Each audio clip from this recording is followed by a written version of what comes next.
Hiya, so yeah, I'm Catrin and I live up in Huntly, which is a town in between Inverness and Aberdeen in the northeast of Scotland.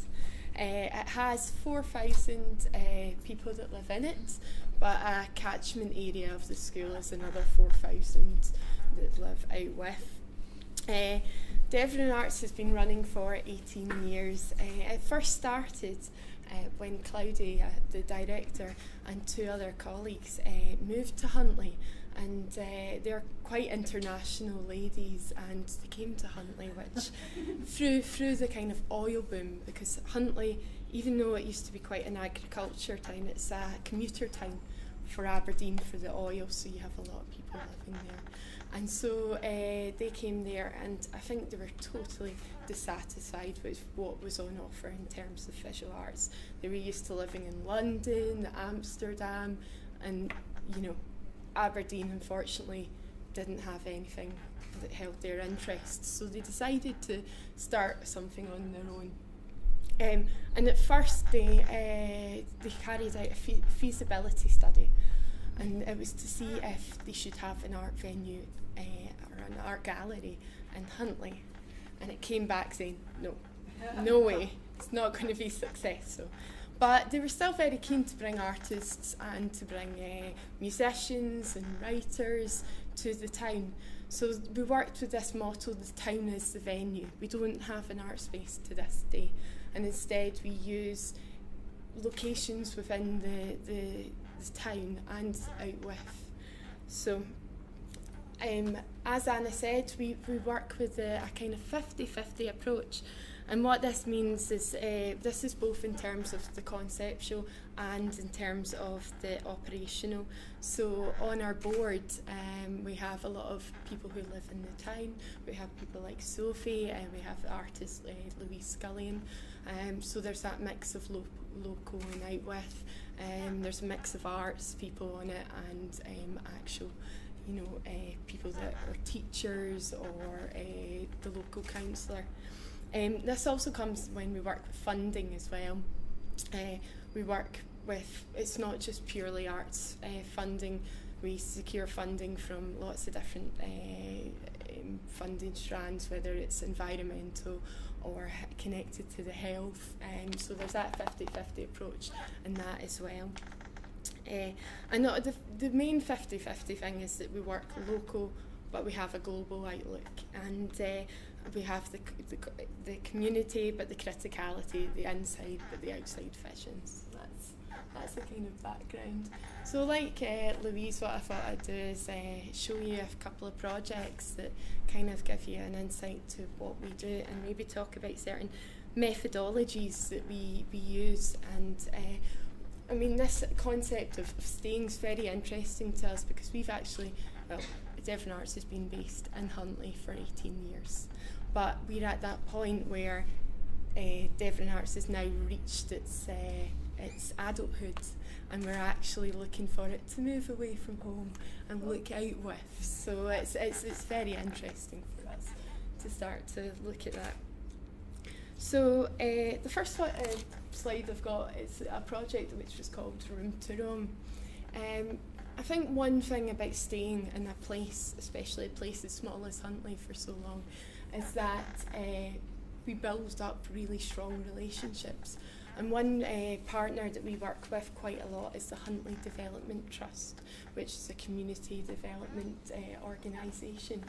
And a few years ago they commissioned us to rebrand the town. And at that time, the town Huntly was known as the family town.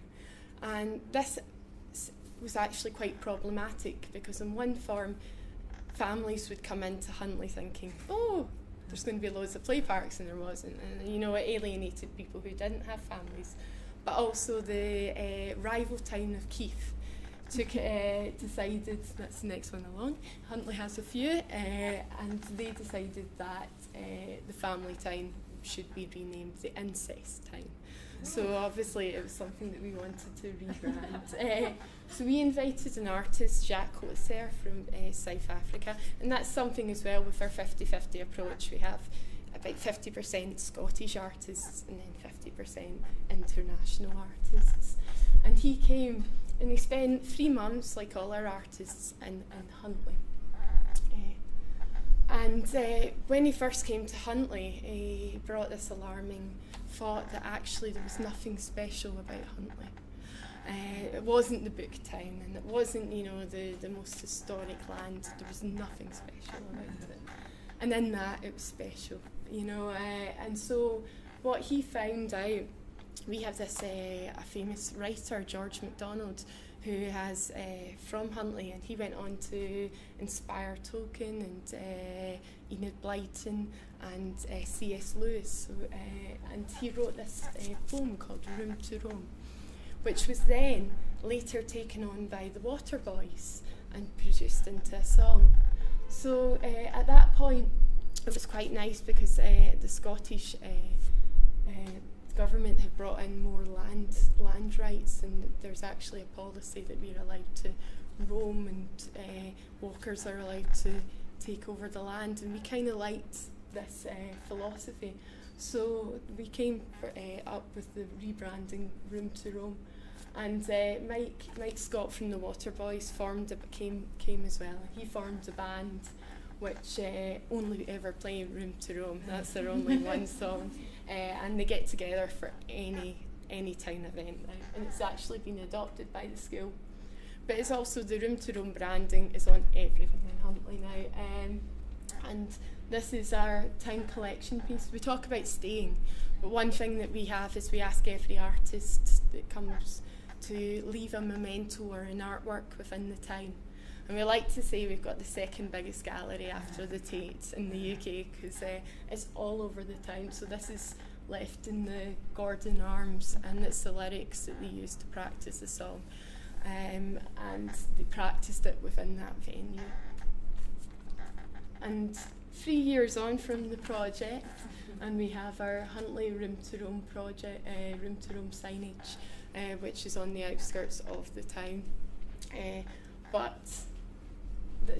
It was such a successful project. We've actually been recently just done one to rebrand Aberdeenshire, and that was commissioned by the council, which for us was quite a major breakthrough, that the council want to employ artists to think creatively about how you might view your place. So. And talking of place, we do placemaking as we're quite interested in finding out the identity of a place. What makes the place? Is it the people that lived there? Is it the heritage? Is it the social problems that exist?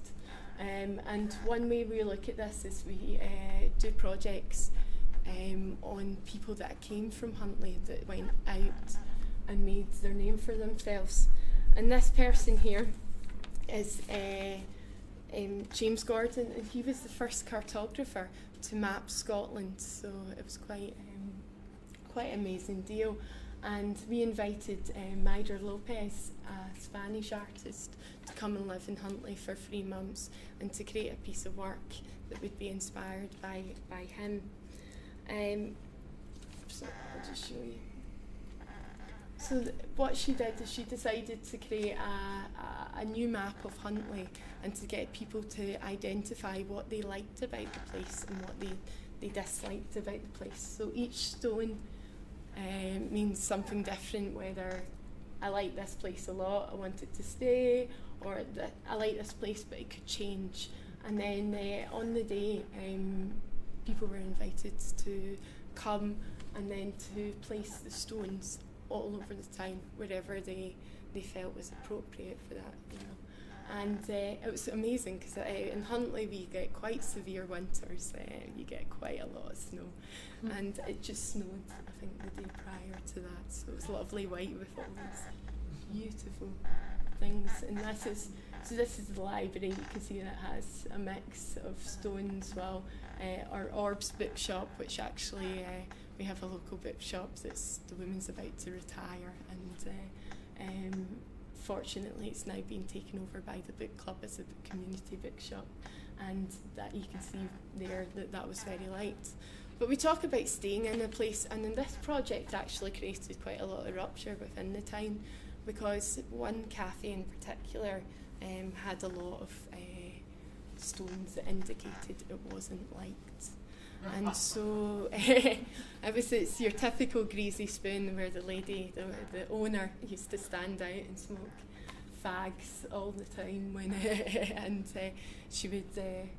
she seldom seemed to be in there, and school children were completely banned from the place as well. So it was quite a unique place, but it questioned what we like and what we're used to and what we should put up with. So. And then again, they were invited to put the colours where they'd marked it onto the map, and this is now a time collection piece that's used by the Huntly Development Trust for meetings and for planning and possible talks about how to change Huntly and make it a better place to live.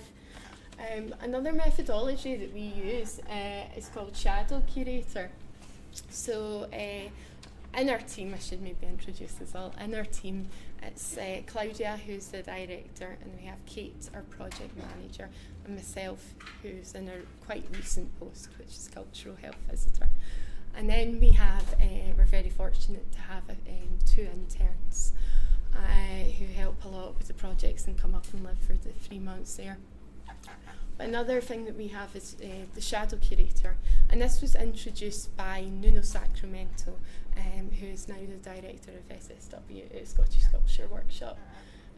But what a Shadow Curator is basically what the Shadow Minister is to the Prime Minister. So they're there to criticise, they're there to question what you're doing and why you're doing it, and maybe to offer alternative ways of working. And we have that for every single project. There's a new artist, a new curator invited, and they don't have to be here for the 3 months, but they might visit, and it's quite good because they're ambassadors as well of the project. Just watch my time. Now, talking of staying and moving out, this is a project called Slow Marathon. We are quite interested in the craze of marathons. It sounds like there was one done pretty recently here, and we wanted to do a project on this, the craze of marathons, and we invited an Ethiopian artist, Miret, who decided that she would like to walk from Ethiopia to Huntly, but obviously due to border control, this is actually completely impossible for the amount of visas that she would have needed, plus the time it would have taken. So we decided to look at it. What if we metaphorically walked from that distance to Huntly? And we worked this out that this would be 5,850 miles. And as one marathon equals 26 miles, we would need to do 225 marathons to complete that journey. So Mira came over in January and decided that she was going to try and encourage as many people to get walking as possible. And it's a big task to ask someone to do a marathon, so we decided to try and get people to do marathons in lots of different ways. So we had,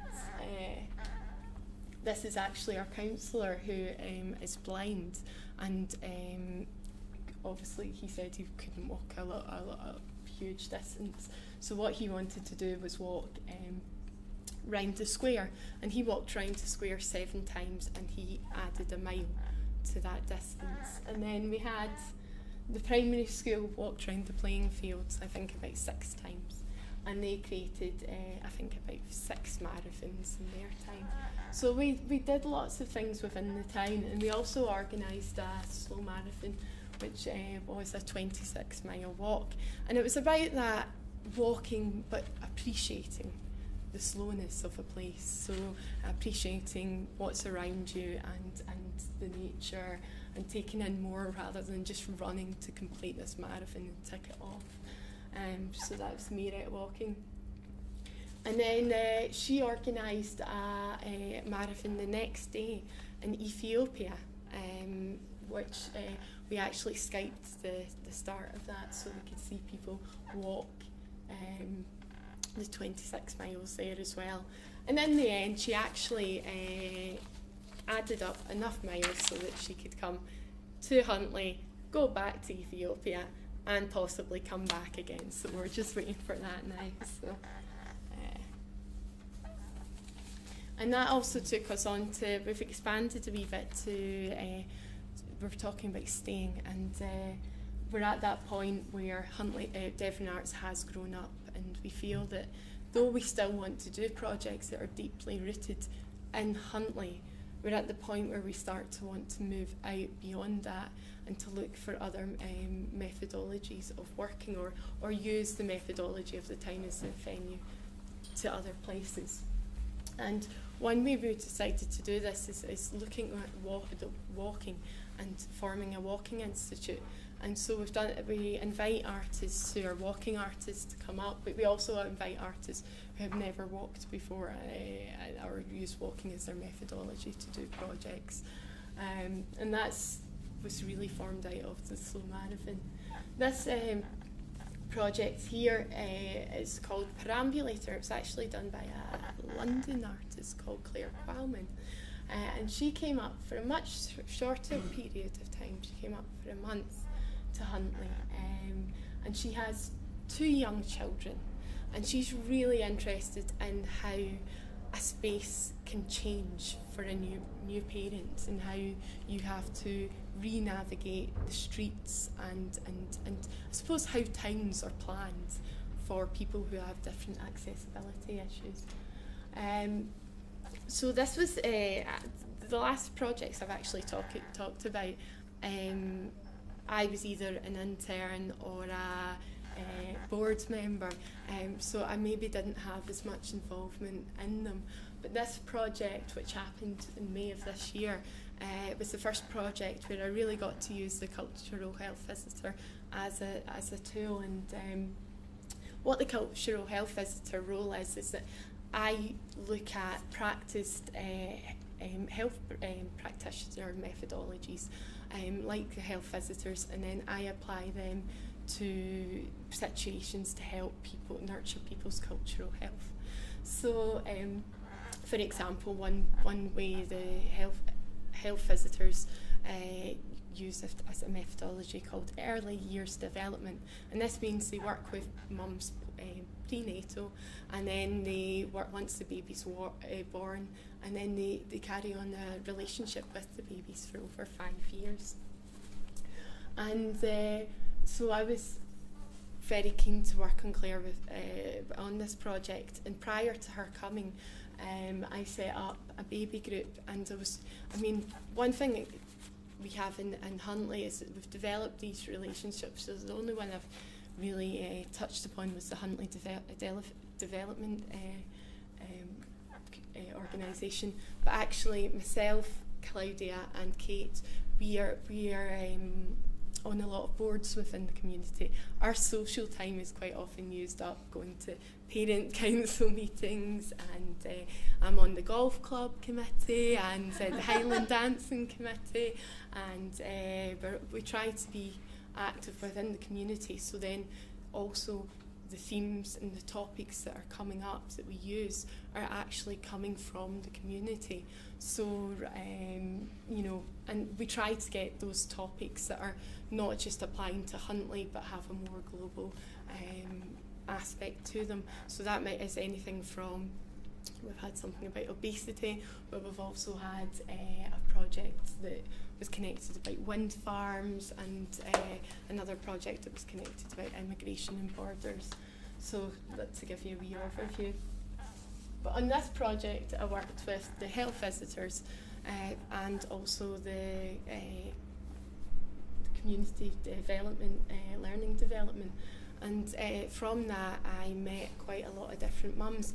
And this is a good project to highlight that we take, like Louise does, we actually take a common theme. So rather than working with, say, a group school children or another group OEPs or another group, we actually take a common theme that hopefully then will influence the people that are involved and bring them from lots of different social backgrounds. And in a small town of 4,000 that's quite easy to do. So for Claire's project, we were working with a lot of different mums. We had some mums who were doctors, we had other mums who were unemployed, and so it was quite a range. Some were 16 and other ones were 42. So it was a really good project that allowed the groups to come together.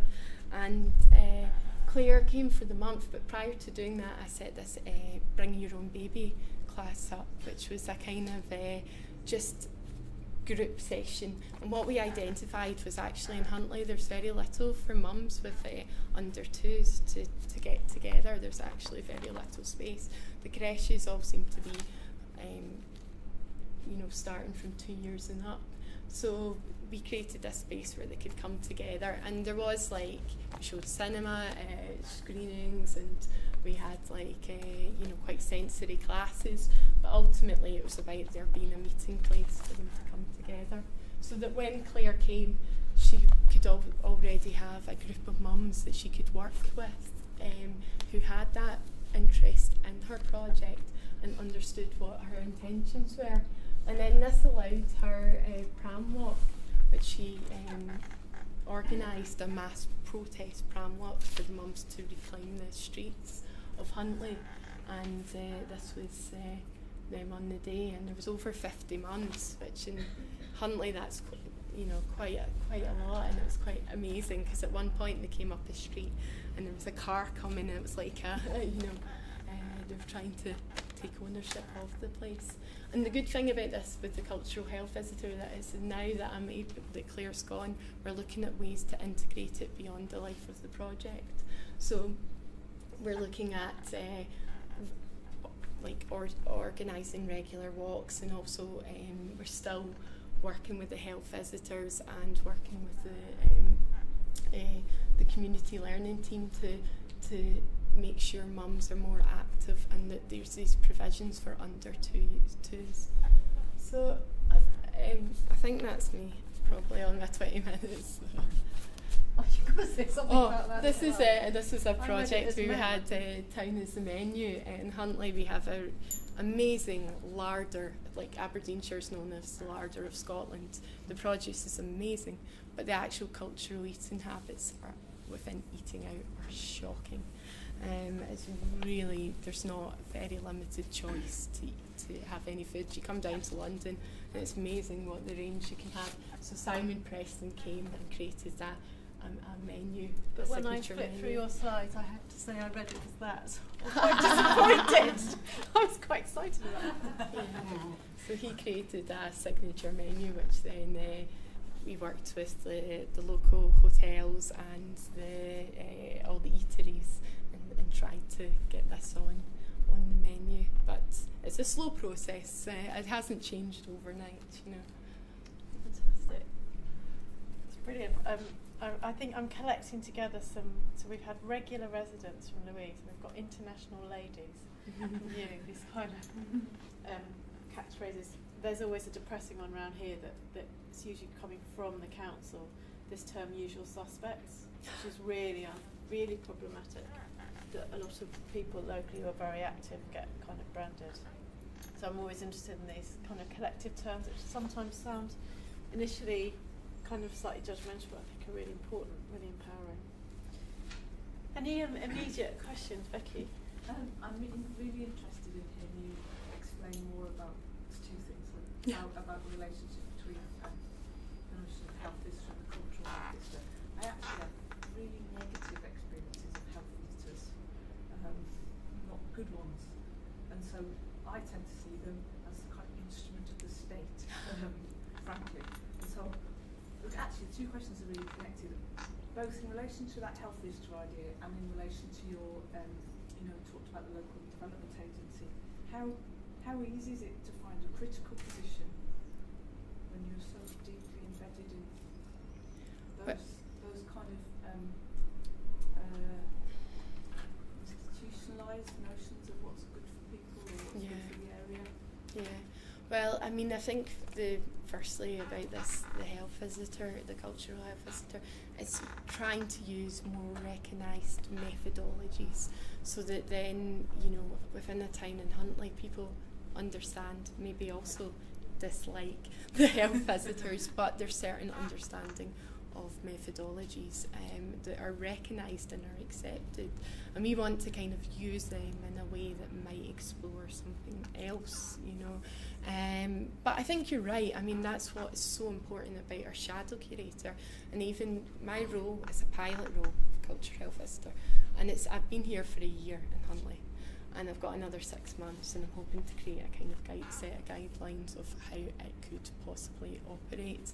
I've actually formed a kind of, I suppose, I don't like the word steering group, but a group of people who either have got an actual health visitor on it who sees a value in culture and, culture of being prescribed and things like that. But I also have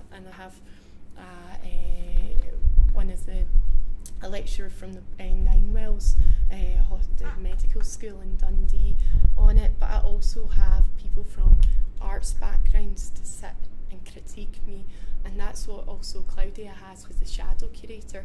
So sometimes when we are in Huntly, I mean, you can get so involved, and also because we don't have this wonderful network of people immediately to have these discussions and these critical talks, it could get lost. So that's why it's so important to have the outside view. And also we're very lucky that we have these artists come in every 3 months roughly, and again that outsider is really important to Huntly, otherwise we would get really static and stuck. But having that kind of fresh outlook or critique is really, really important.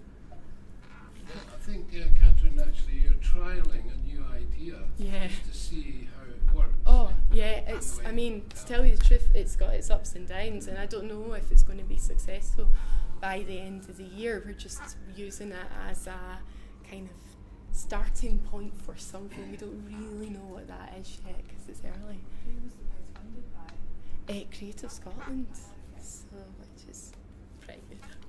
I think in terms of staying on, I think it's really worth emphasising Claudia's role. Yeah. She was one of the 3 women at the beginning who thought, well, let's do something about the arts in Huntly. And then after a few years, 2 of them left. And so for 12 years, Claudia has driven this whole thing. I'm a huge admirer of what they've done in Huntly, for what that's worth. And Claudia's German, she's from Munich. She did marketing. Yeah, economics and then anthropology and. She had no art background, so she was coming in absolutely clean, with no baggage, and she's driven this for 12 years. Yeah, it's amazing. And I mean, if you want to find international artists in Scotland, you go to Huntly. For the small town, it is amazing what they've achieved. And one was Nuno Sacramento, who he created the notion of the shadow curator, didn't he? Yeah. Critiquing the practice all the time that's going on. Nuno is, I would call him an intellectual. He's Portuguese, now lives in Scotland. And it's coming up with these amazing ideas and concepts. Even the town is the venue, is wonderful. But that 12 years of Claudia's commitment, staying on, has meant that all of this could happen. Yeah, she's definitely got to be recognised. She's a force. For good, I think. She's tough. She's tough. For good.